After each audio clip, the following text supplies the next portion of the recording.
Hello, স্বাধীন দেশের রাস্তাঘাট দেখুন সারা দুনিয়ার।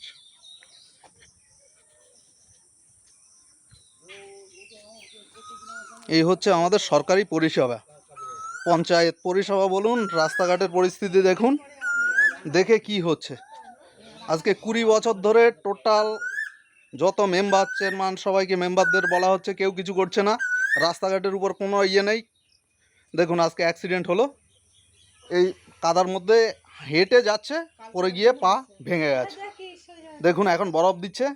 আমাদের মেম্বার এবং পঞ্চায়েত পৌরসভা সবাইকেই, হীরাপোলের এই একটা গ্রাম জিয়লডাঙ্গা খেলার মাঠের পাশে এই রাস্তাটা, যাচ্ছি না এমন লোক নেই যে আমরা বলছি না, এমনকি জাকির অফিসের মধ্যে যাই বলেছি হ্যাঁ দেবো দেবো, এই রাস্তা দিয়ে সবাই যায়, কে না যায়?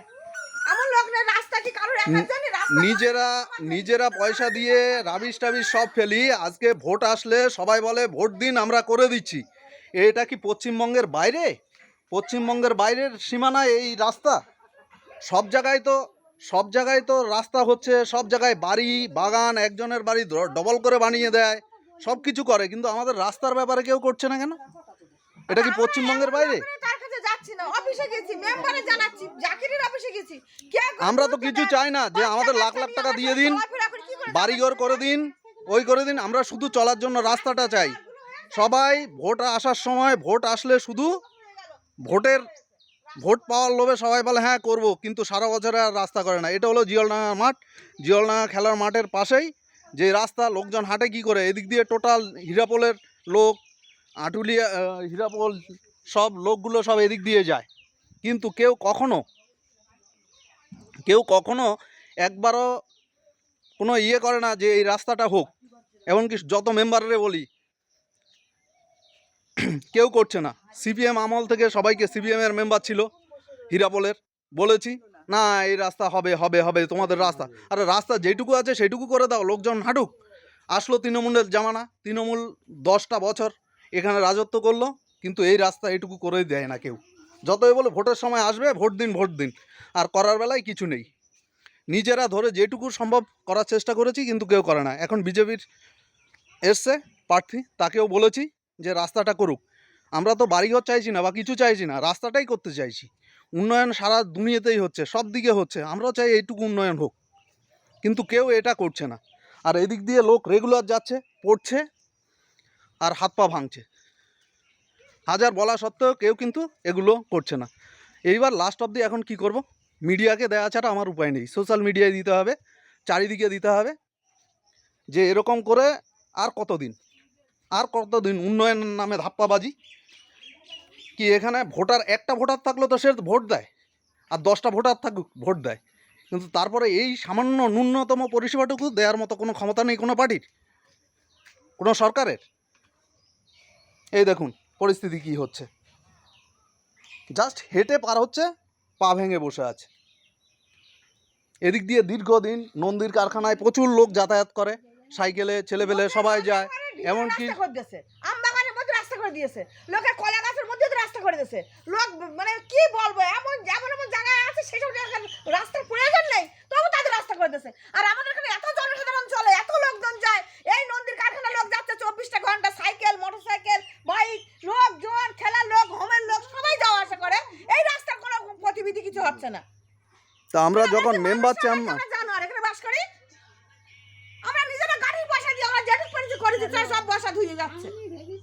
মেম্বাররে বলা হয়, কেউ কোনো দিন কিছুই শোনে না, কোনো কিছুই চিন্তা করে না। হ্যাঁ উন্নয়ন হচ্ছে, সব জায়গায় সব কিছু হচ্ছে, আমরাও চাই যে উন্নয়ন করো। এই যে আমবাগানের মাঠের এখানে তার কতদিন এটা সহ্য করতে হবে? এই হচ্ছে পরিস্থিতি, উন্নয়নের স্মৃতি পশ্চিমবঙ্গের। আমরা তো ট্যাক্স দিই নাকি চলার জন্য, সব জায়গায় প্রত্যেকটা ইয়ে করি।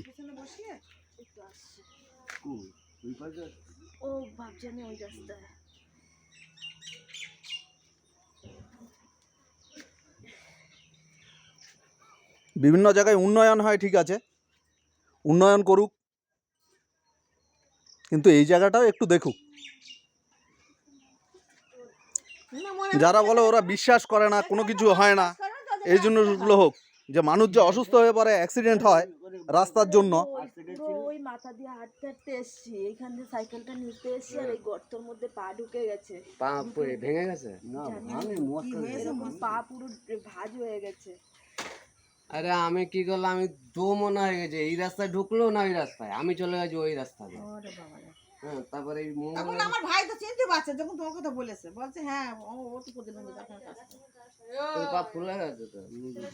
গিরে ফুলে গেলে সেই এই ভিডিওটাই আমি আমার মেম্বারকে পাঠাবো, তারপরে বাকি আমি আমার মিডিয়াতে ছাড়বো, সোশ্যাল মিডিয়া বলো, যেইভাবে পারো আমি এটা সবাইকে দেবো, যে আমি চাই উন্নয়ন হোক। সব জায়গায় উন্নয়ন হচ্ছে, আনাচে কানাচে সব বাড়ির পর্যন্ত, গলি পর্যন্ত যখন দিয়ে দিতে পারছে, যখন রাস্তা ঢালাই রাস্তা করে দিতে পারছে, তো আমাদের এইটুকুতে অসুবিধা কোথায়? এটুকু কি কারো নজরে আসে না? হ্যাঁ আসে, যখন ভোট আসবে তখনই ওই ভোটটা পাওয়ার জন্য প্রত্যেকটা লোক এসে, না এখানে কটা ফ্যামিলি আছে, আর এখানে যে এদের যাতায়াতের অসুবিধা হচ্ছে সেটা কিন্তু কেউ ভাবছে না। আর কতবার এই রাস্তাটা এই রাস্তাটা প্রথম থেকে শুরু করেছে লকডাউনে, সবাইকে বলেছি, প্রত্যেকটা মেম্বার সবাইকে, তার আগেও বলেছি, কেউ করেনি। লকডাউনে আমি, বাবা এবং পাড়ার কয়েকজন মিলে এই রাস্তাটা বেঁধেছি, তাও করছে না এখন পর্যন্ত। সব মেম্বার সবাইকে বলছি, কেউ কোনোদিন এটা পাত্তা দিচ্ছে না। আর কতদিন এইভাবে সহ্য করতে হবে?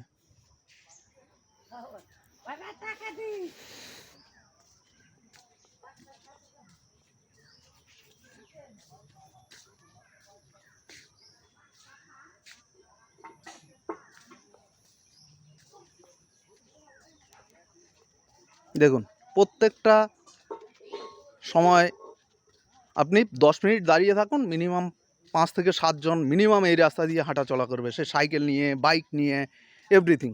যে এটা শুধুমাত্র নিজস্ব কয়েকটা বাড়ির জন্য নয়, এদিক দিয়ে প্রচুর লোক রেগুলার যাতায়াত করে, কিন্তু এই রাস্তাটার জন্য কোনো মেম্বার বলুন, কেউ বলুন, কোনো অঞ্চলের বলুন, পৃথিবী পঞ্চায়েতের মধ্যে একটা হাবড়া থানার অন্তর্গত হাবড়া ব্লক 1-এর পৃথিবী পঞ্চায়েতের হিরাপোল গ্রামের এই রাস্তাটা কেউ কখনো এটা দেখতে পায় না, আর সারা দুনিয়ায় গ্রামের দিকে সব জায়গায় সবাই দেখতে পায়। দেখুন কি পরিস্থিতিতে লোক কষ্ট করে পার হতে হচ্ছে, এখানে পরে এই তো এই ওনার পায়ে লেগেছে।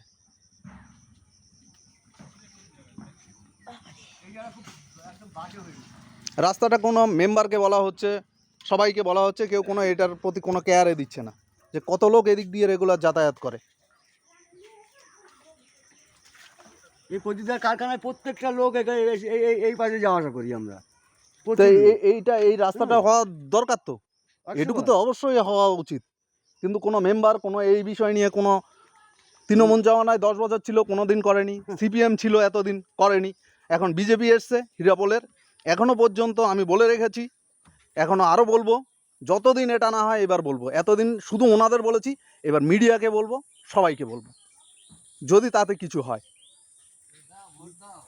ভোট আমরা এত দীর্ঘ বছর ধরে ভোট দিয়ে এসেছি, আর কত ভোট দিতে হবে? এবার কি নিজেই ভোটে দাঁড়াতে হবে? যে এবার রাস্তাঘাট করার জন্য কি প্রত্যেকটা এলাকার লোক যে যার মতো করে ভোটে দাঁড়িয়ে নিজের স্বার্থ সিদ্ধি করার জন্য কি নিজেই ভোটে দাঁড়িয়ে নিজের রাস্তা নিজেই করব?